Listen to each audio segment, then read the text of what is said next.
Hari Om and good morning to everybody.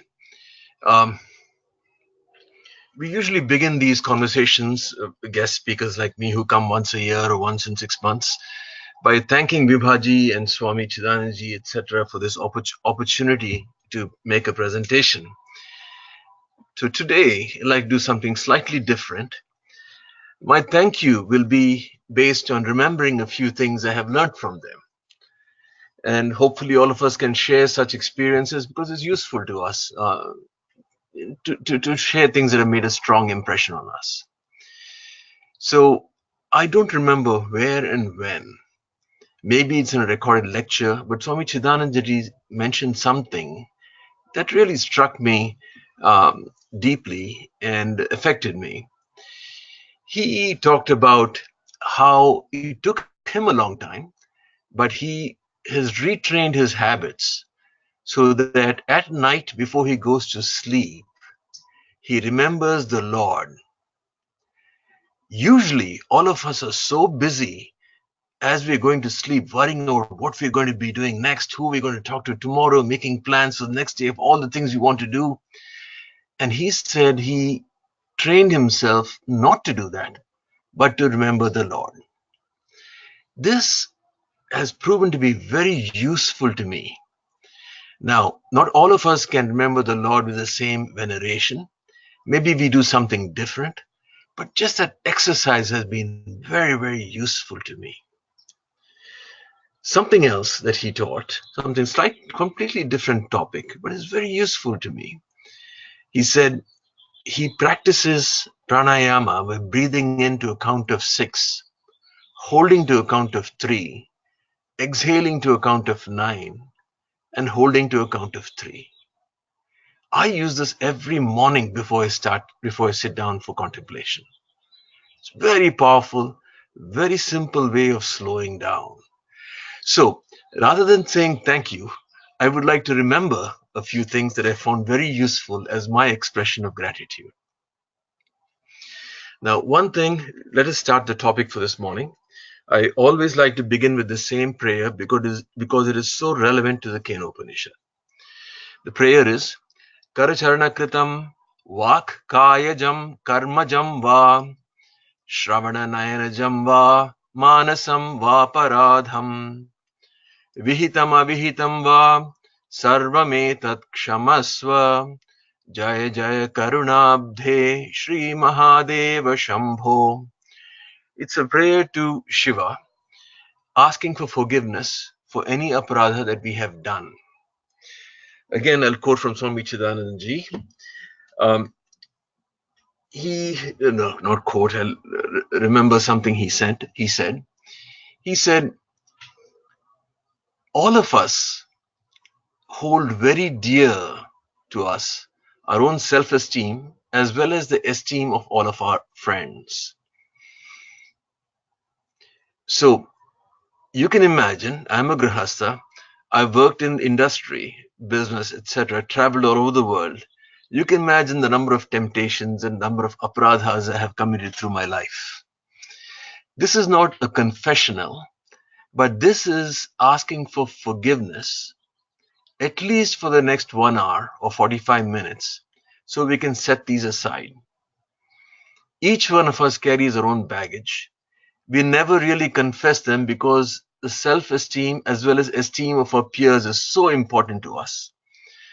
But we know in our hearts what we consider aparadha.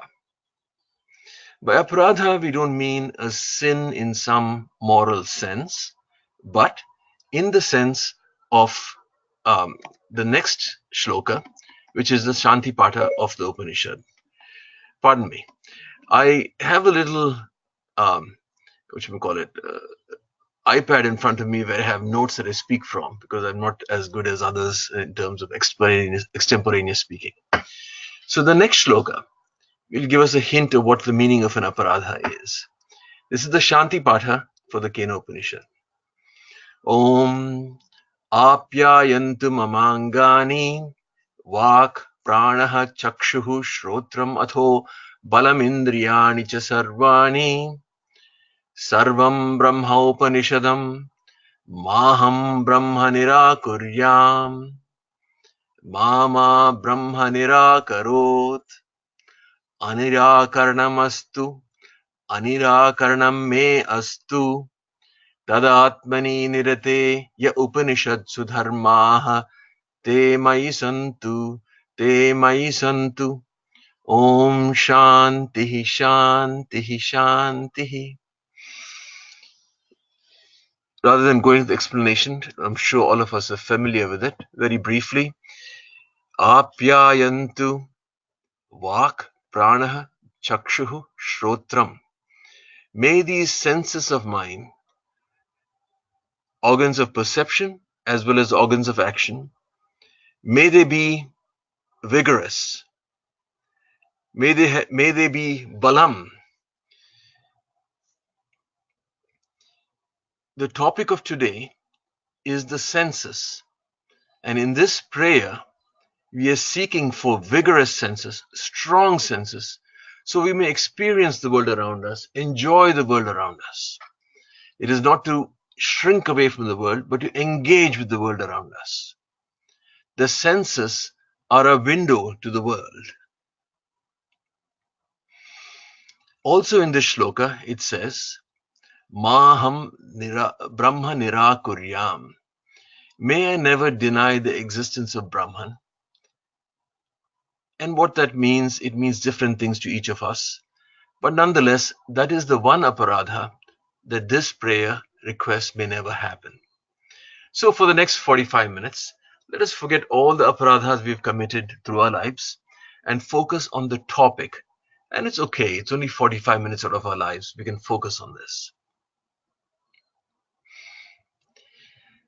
Part of the reason I requested Vibhaji to please make this presentation is because another lecture I had listened from Swami Chidananda, a recorded lecture, I believe,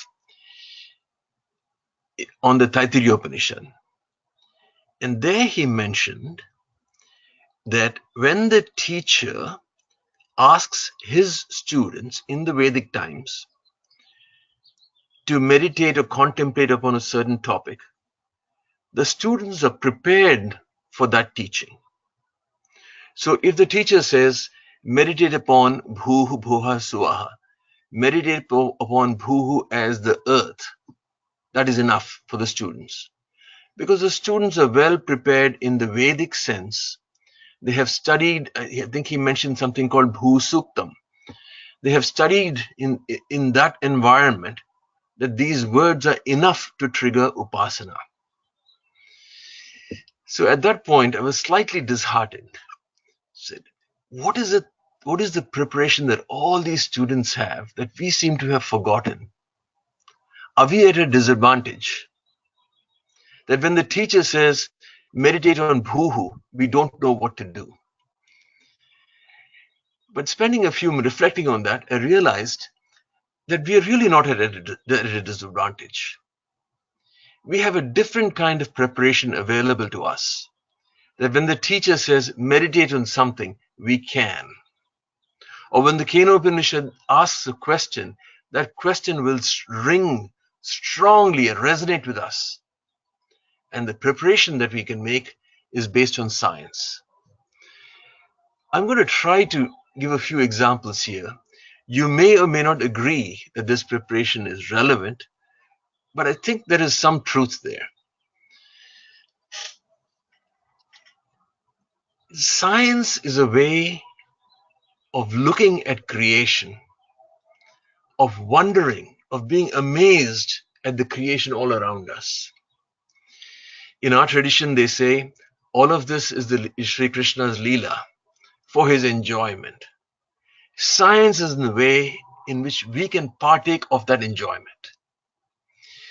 There are many books written by very senior scientists who are maharshis of their own, in their own regard. When we read them, we can't but be amazed at the wonder, the beauty, the joy, the complexity of everything that's around us. It is in this sort of egoless wonder about the universe that we can share in the Krishna Leela.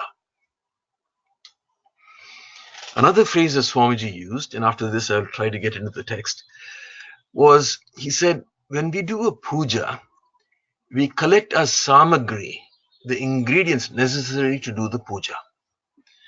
In the same way, science perhaps provides us the ingredients that are necessary, the sāmagri that are needed, the background that is needed before we can go into contemplative upasana.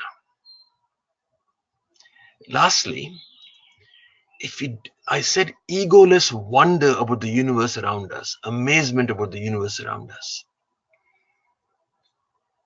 That is important because in that wonder, in that amazement, in that appreciation, we tend to calm down.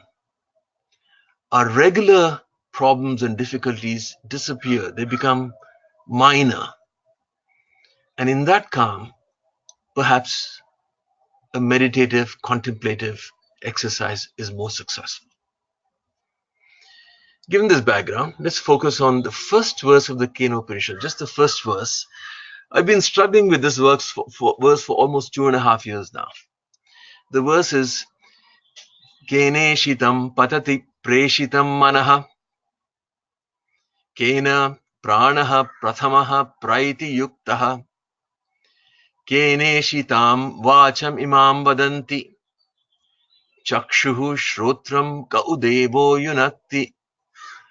Just 4 thoughts. What propels the mind to reach out and touch its objects, to fall upon its objects? Enjoined by what does prana, the first, venture forth? I choose these words carefully. Propelled by what? Instigated by what? Directed by what do all these people speak? Chakshuhu shrotram kaudevo yunakti. What God enables the eyes and ears. So 4 phrases, 4 thoughts. The last one is supposedly the topic of this morning. But very briefly, Keneshitam patati preshitam manaha. Propelled by what does the mind fall upon its objects? There's so much research going on now into consciousness, into the brain, how decisions are made, how senses are received, signals from the senses are received by the brain. There's so much research.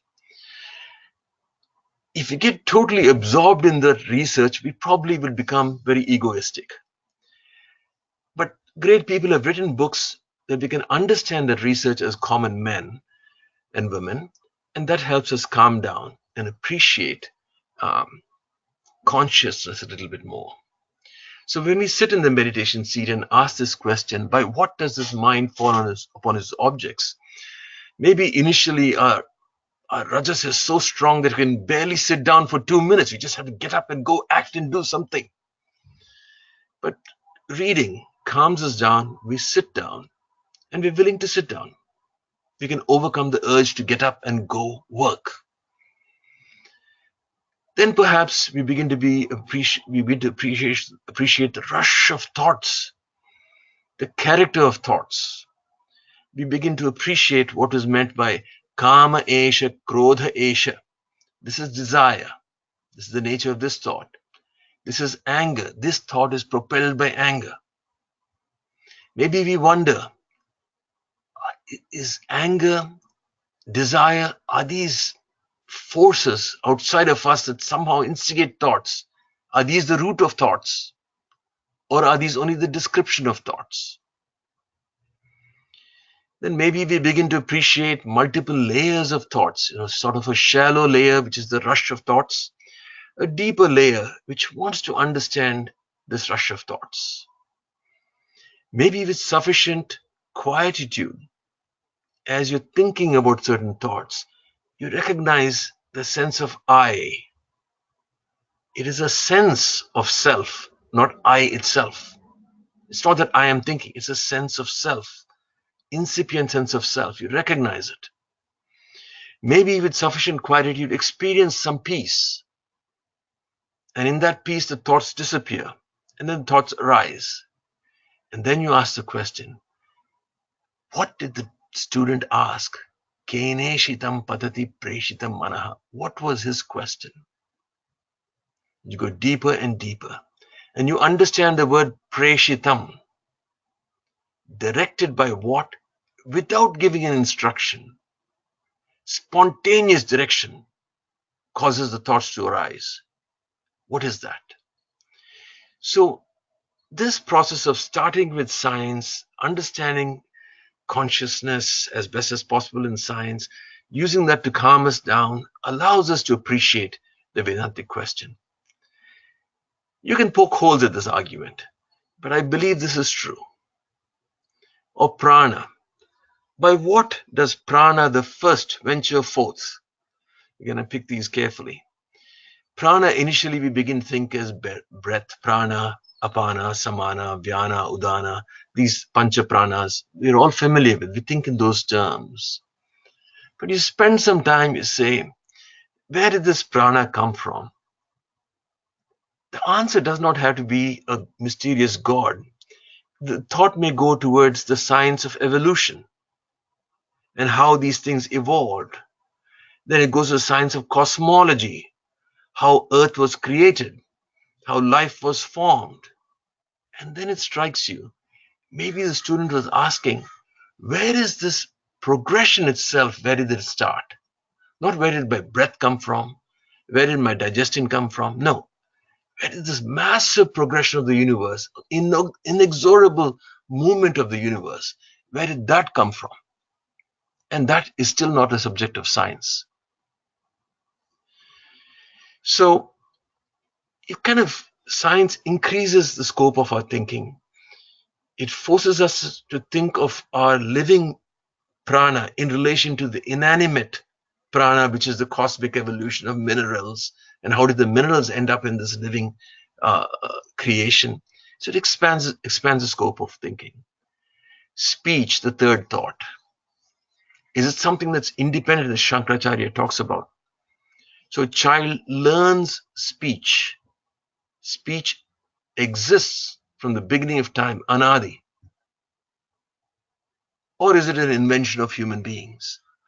Science helps us ask these questions, and as a consequence, better appreciate the question that's posed in the Upanishad. And notice how fundamental that question is. Now to the subject of this morning, which is the last phrase in the Upanishad. Chakshuhu Shrotram Kaudevo Yunakti. Chakshuhu Shrotram, he talks about the eyes and ears, but presumably he means the five senses. The five senses are the way our brain interprets the world around us. We generally believe, in many cultures, they say we have five senses. The Greeks say that, the Indians say that. That's because there are five visible sense organs. There are eyes, there are ears, there's the nose, there's mouth, the tongue for taste, and touch, which is the skin all over your body. Pardon me. Oh, my neighbors are walking around. So the eyes and ears often work together. I just heard my neighbors walking and I turned to see who are they. They work together.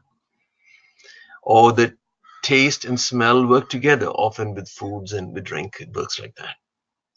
Touch, the most extensive sense. It is spread all over the body, not located at a single organ. It is most sensitive at the fingertips.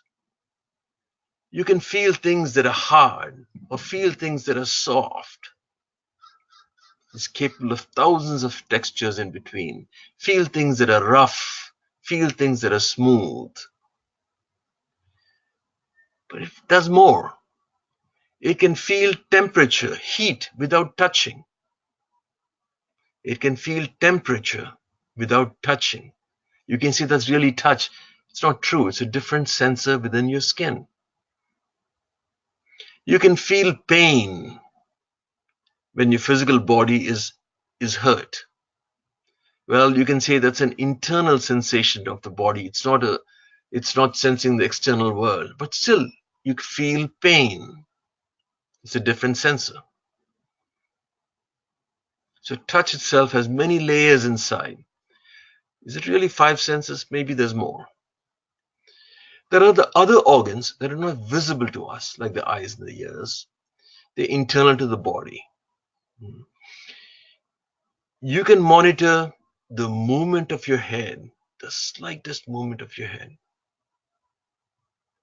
You can feel it, you can sense it. What sense organ enables you to do that?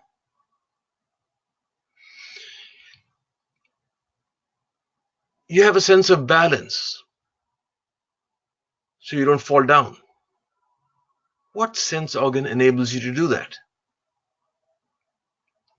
And something that really impressed me, if you were standing in a dark room, no light, no sound, you are aware, you can sense where your body ends. You can sense the periphery of your body without light, without looking in a mirror, without sound. You have a sense of where your body is. So who's counting? Five senses, 8 senses, 9 senses? It is really quite complex and rich in what God has given us. And as humans, not being satisfied with what God has given us, we do things like, hey, let me invent a telescope so I can see things that are far away. Let me invent a microscope so I can see small things, etc., etc. And we go to the extent of, let us train the senses. A tennis player or golf player, some of them actually go through eye exercises because they want an eyesight that is better than the average. They want to see the tennis ball before an average person sees it. So they have a split second more time to react. They train their senses. Or a cook might train the sense of taste. Or a vintner, winemaker might train his sense of smell. Coffee specialists train the sense of smell and taste. In this process, the stimuli for each sense is obvious. Stimulus for the nose, stimulus for the mouth, etc. But how the stimulus, that is taste, how does it actually interact with the taste bud is a subject for research. How does smell actually interact with the sense is a subject for research. We won't get into that. It's a little bit intricate. But once these stimuli engage with the senses send an electrical impulse to the brain, and the brain interprets it. First, the brain filters it. There's so much stimulation. We'll go mad if you respond to everything. It focuses on a few stimuli. And perhaps based on limited input from the senses, using its memory, it reconstructs and thinks, this is what it is. I see a sari. Oh, it must be a woman. I use my memory to reconstruct, or logic to interpret. So the brain works with the senses. A very beautiful example I saw is, how does the mother hear the voice of a small child in a large and loud crowd? Filtering to the essence of what is needed at that moment. Okay, this is general description of senses, but the Upanishad talks about 2. Chakshuhu, Shrotram, Kaudevo, Yunati. So we'll just focus on those 2. Why? I don't know. There's limited time, and this is a good reason, as good a reason as any, to focus on 2. Chakshuhu, eyes. I'm going to start with a silly statement. We can see visible light. It's obvious we see visible light. Well, it's not so obvious. There's a whole spectrum in electromagnetic waves. Whole spectrum. We see a small, narrow band in that range, and that's called visible light. And that has to do something with the history as to how we've developed. We came from fish to land, and light, UV is cut out, ultraviolet is cut out, etc. So fish sees visible light in water, and that's how the organs were developed, and that carried on to us as humans over eons, over ages. That's what they say. We see visible light. Our eyes, and perhaps the mouth, our eyes have eyelids and eyelashes to shut out the light. Because eyes consume an enormous amount of brain power. You need to be able to rest your brain, so you have to shut your eyes. That's how you sleep.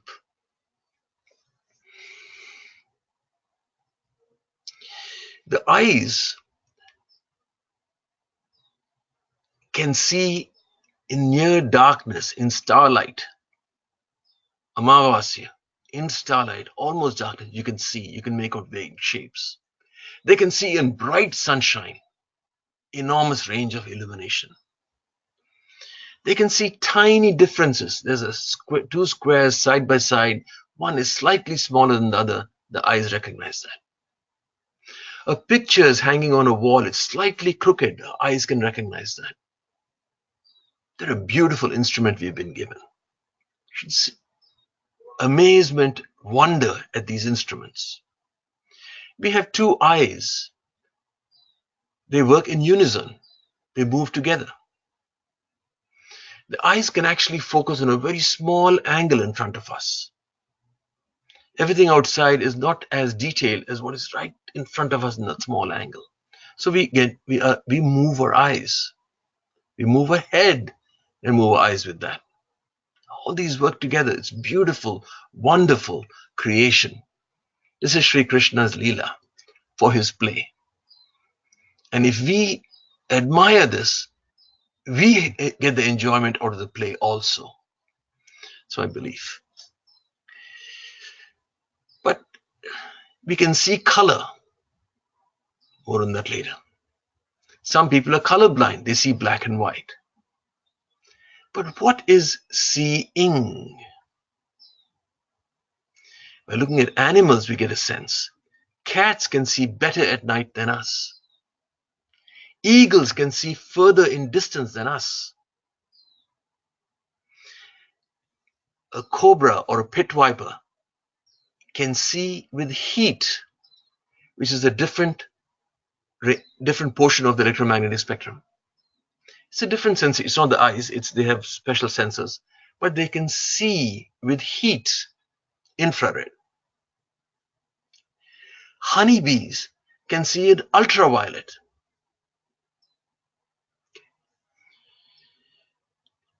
Yes, what is seeing? We often say, I see, therefore I believe. Or seeing is believing. Let's slow down a bit there. Swamiji has given an example of a cinema. There is a series of static pictures projected on the screen, and we see them as gracious movements. Seeing is believing, but that is not reality. Reality is static pictures. We see color, and here I want to spend some time on this. We see color. Let's think about that. There's electromagnetic waves of various frequencies approaching our eyes. Do the waves have color? They have different frequencies. But the yellow, the red, the green are entirely in our brain. When we stand in the field of flowers, electromagnetic waves approach our eyes, they process the signals, go to our brain. The yellow, the red, the blue is entirely in our brain. True, the waves coming have different frequencies, but do they have color as we imagine it in our brain? There's a distinction there. If you stand in a field of flowers, we see colors. A honeybee stands in the same field of flowers. It sees ultraviolet, it sees something different. So what is reality? What is the truth? At this point, we're venturing into areas that it's difficult for an amateur. So I will take a few words from Swami Atmananda. Unless there is seeing, there is no form. We can call it color if you choose, because our example was color. Unless there is seeing, there is no form. Form has no independent existence. In our example, color has no independent existence. Form has no independent existence, and is therefore the seeing itself. Form has no independent existence. You need seeing. Unless there is seeing, there's no form. Form has no independent existence, and is therefore the seeing itself. If form itself is seeing, if color itself is seeing, then how can one see a form? Which means that form is not distinct from us. So these are ways of contemplating, not necessarily experience of Brahman, but ways of becoming subtler and subtler in our thinking. The Upanishad, we're running out of time. Upanishad, I want to talk about one more thing. It talks about chakshuhu, shrotram, listening. Our ears, again, we can hear the slightest whisper. We can hear the loudest boom of thunder. Wide range of loudness. Wide range of frequency, low bass tones, highest shrill tones. Ears, as I explained just a few minutes ago, work closely with the eyes. I heard something, turn to look. We can hear our own voices. And when we do that, not necessarily through the ears, but through our bone structure. We hear our own voices. You shut your mouth, say, you can actually feel it going through your bone structure. But the thing about hearing is we hear vibrations in air. And vibrations in air are very low energy. Very, very low energy. Air is very light. Vibrations are very weak. They come into our outer ear and they cause our eardrum to vibrate. The beauty is our eardrum has pressure equalized on both sides through our mouth and through the outside. So it is very sensitive to vibrations. From the outer ear, it goes to the inner ear where there are three bones. One of the bones is attached to the eardrum, and then the three bones become a narrow point. The third bone is the smallest bone in the whole body. The middle ear. They act like a mechanical amplifier. And the middle ear, the smallest bone, acts on the inner ear where it is sensed, converted to electrical impulses, and sent to the brain where it is processed. Think about this continuum from a perspective of energy. There's energy in the air vibrations. There's energy in the eardrum vibrating. There's energy that is transmitted through the middle ear to the point of the innermost, smallest bone in the whole body. That energy is transmitted, transformed into electrical signals and goes into the brain. In this continuum from the slightest of air vibrations to recognition by the brain, where do we draw the line to say I and outside? From an energy perspective, we cannot draw a line. From a physical structure perspective, we may say it's the eardrum. Really? Or maybe it's the outer ear. Or maybe the inner ear. You can draw these are mere words. It's a continuous flow of energy. So, with this thought, I'd like to move again to Swami Atmanandaji because those words are so precious. He says, because hearing is itself sound, no one hears a sound. Hearing is itself sound. Sound does not exist without hearing. Because hearing is itself sound, no one hears a sound. And then he goes on. These are deep thoughts which we can try to be sensitive to. An object cannot exist even for a moment unless it is cognized by thought. When thought changes, the object changes also. Thus, they are inseparable and therefore one. The truth is that the one thing is kept divided in our minds by mere words. If, therefore, a searching inquiry is made to know what is really perceived, it will be found that it is the absolute reality itself. So that is our instruction, a searching inquiry to know what is really perceived. That is our job. And that is the question that is asked in the Kenopanishad. Keneshitam patati preshitam manaha. If we can be that subtle in our question, then perhaps when the teacher responds, shrotrasya shrotram, it'll be a loud answer in a voice. It won't just be two words, shrotrasya shrotram. So that's what I have prepared for today. Let's open it up for discussion and let us see. I really enjoyed preparing for this conversation. It's a chance once in a while, once in 6 months, to just collect all your thoughts in one place. And thank you again, Vibhaji and Swami Chidananji for organizing this forum, and STEP for organizing this forum. We'll open it up for questions. Oh, there's attendees here. Let's see. Let me try to open that. I guess I should use a mouse.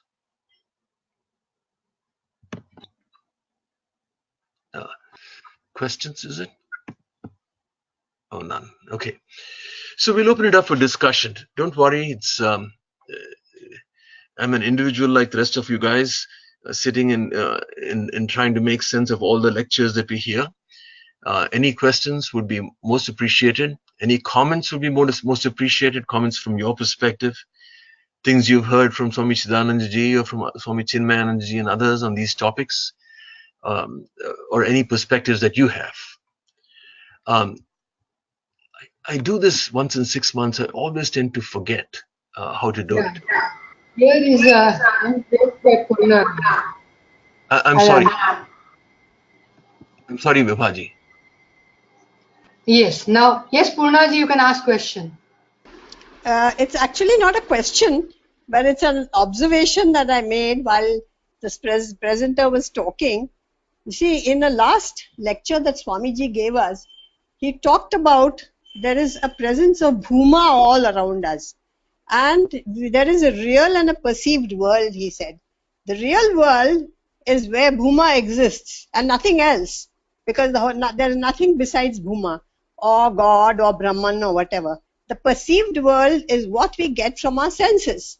So if, in one word, if I can just sum up the presenter's entire presentation of 45 minutes, the perceived world and how we train our senses to think of only good and not the bad, the mind to think of not meanness and wickedness, but good thoughts, maybe we'll see that Bhuma around us. And that's the end of the story, whether we hear good things and train our ears to hear only good things and not wicked, evil things. Thank you. I missed last Sunday's call. My grandson was visiting and I was very busy, but I'll listen to the recording. I always do, catch up. But very well put. Thank you. Thank you, Purnaji.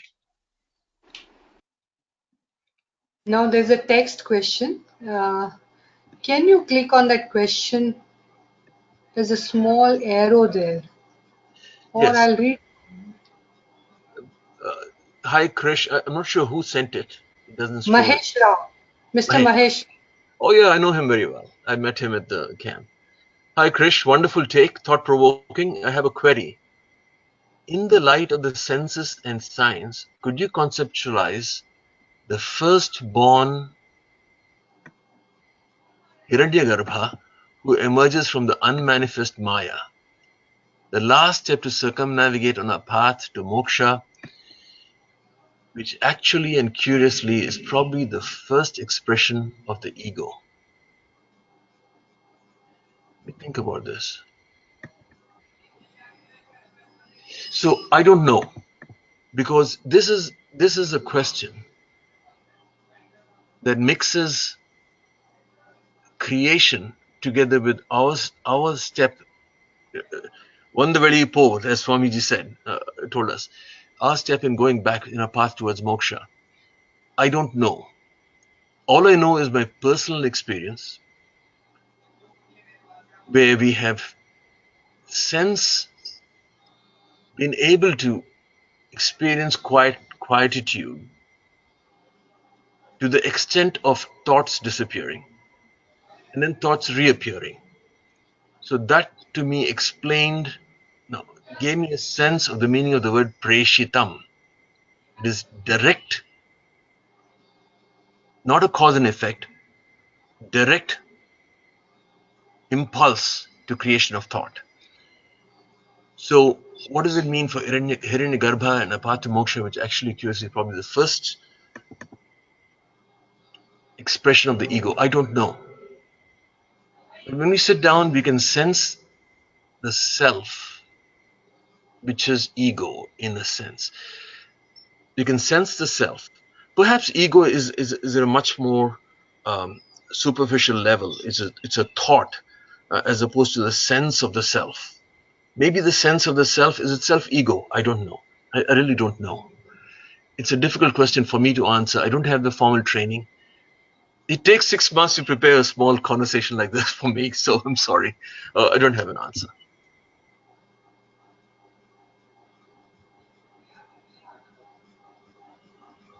I see an exclamation next to Vijay Lakshmi Bangara and Jyoti Varma. Does it mean that they want to talk? No. That is they are offline or the still mode or something like that. It is. Okay. If there is Anybody? question mark or a hand raise, then only there is a question or a Okay. comment. Perhaps Mahesh Rao can explain what he thinks about this. But I think that he is asked. I can unmute his mic if he is available. He can. But there is a hand raise from Andy Mahendru. Will we go there first? Yes. Oh, the hand raised. Yes, please. Let's go there. Yes, Andy ji, you can ask question. Hari Om Vivaji and Hari Om Dr. Krish. I am very irregular attending this webinar. Maybe this is my second or third in few years. So my question is not anything important except when you are using the examples of the chakshu or the eyes, and you use some kind of scientific term, the waves or something, colors are coming. And did we use the red, yellow, and green there? Yes. Did you use the red, yellow, and green? Yes. What is the significance of those three? So, Red, so yellow, green. no, I didn't mean nothing significant. I have a printer box here. We have cyanide, magenta, yellow. So I don't mean anything significant, red or green. I just said that the point I was trying to make there is electromagnetic waves of different frequencies enter your eyes.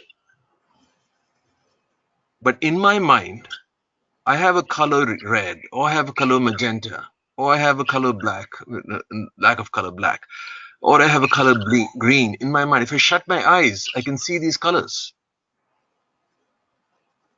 Those colors exist in my mind.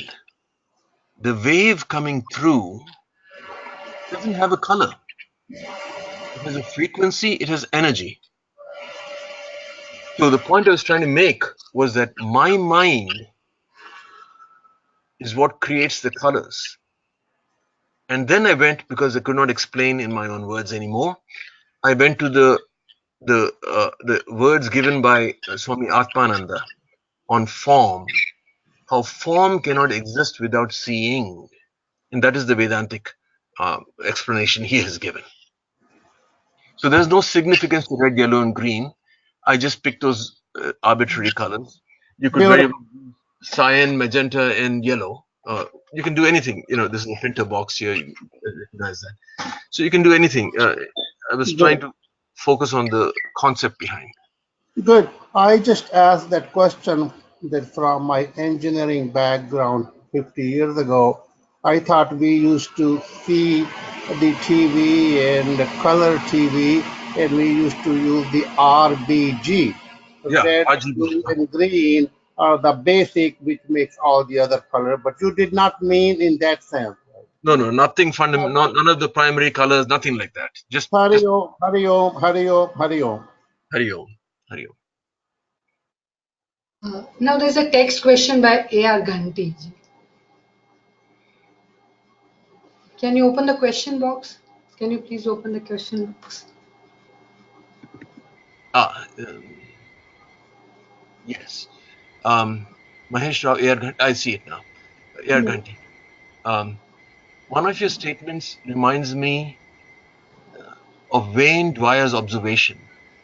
When you change the way you look at things, the things you look at also change. And true enough. And this is not a statement made by me. This is actually, I was quoting directly from Swami Atmananda, and I'd like to re-quote that if I can. An object cannot exist even for a moment unless cognized by thought. It says the object does not even exist unless you cognize it. And then Swami Atmananda says, when thought changes, the object also changes. So this is the statement that you referred to, and I understand where you're coming from. And it is also true in the relative world. When you change the way you look at things, the things you look at also change in a relative, in a more less Vedantic sense. I agree with you on that. Good to hear from you again, Mr. Gandhi.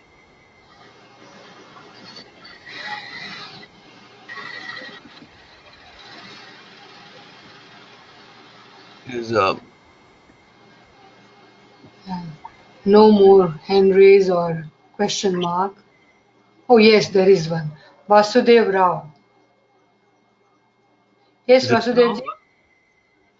Namaste. This is you had uh, raised the question about the first verse in the Kenopanishad about what makes the mind think and what makes the eyes see. But I think if you had further gone to the second verse, probably I think the where it says that what is the cause of you seeing, or what is the cause of you thinking thoughts, that that one common thing that makes you think, makes you talk, makes you feel touch. I think that would have, if you had continued further, probably you would have probably explained to us regarding what is the common thing that makes you do all those things. okay. This True enough. True enough. What is the underlying common substratum? It is not as if each of these has a separate cause. It's and even we can't even say it's a cause because it's not a cause and effect. So preshitam, it's a direct motivation, direct impel, uh, uh, impeller. And I use the mind as an example where we can perhaps get a sense of what is that meaning. It's not a cause and effect, but it's a preshitam. It is a direct motivation, so to speak. I don't know what to say, but I appreciate where you're coming from. We are not talking about separate causes. It's a single cause, and it's not a cause because it's something more direct than a cause and effect of a relationship. Right. Thank you. Thank you.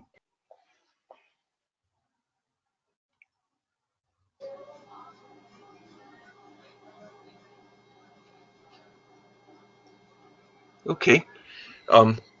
Vivaji would like to close down the WebEx webinar. Yeah, we can. There's no question or there is one again question from Andy Mandriji. It's okay for you to answer? Absolutely, I have all the time. Hari Om. Yes. Sir, I didn't catch the prashati that is made by what impulse or by whose prana a thought comes. Is that we were talking about with the previous commenter slash questioner? Prashati, were we talking about by whose prana a thought comes? Is that what the question is? So I'm sorry, I was maybe going Let, too fast. I can let, explain. no, let me make my point clear, make sure we are on the same page. Is the question, what is the source of thought? Is that the question? Yes. Okay. So the question is, what is the source of thought? I want to make sure we understand the question. Is the question, what is the source or what is behind before a thought comes? Is that the question? Yes. Okay. So I guess my understanding from the Gurudev's BMI chart / logic of spirituality, my understanding that's a very clear answer. On the top is the Om / Brahman, a level below which is blocking our PFT. To merge with the Brahman is the V as the vasanas. And Yes. vasana are the subtle tendencies. They trigger into the intellect a desire, and desire creates agitation in the mind, and agitation in the mind creates the action. And the modern psychology hasn't reached to those depths of understanding the we, and Wayne Dyer's question and all that are very lower stage. The answer is very simple. A ray of Brahman activates my V, and the whole thing begins. Hari Ji. Om. Hari Om. Thank you. Thank you very much, Radhakrishnaji. It was a very nice webinar, very interesting. Okay. We welcome you again whenever you feel like. Please let us know. Thank you Thank you. so much. Hari Om.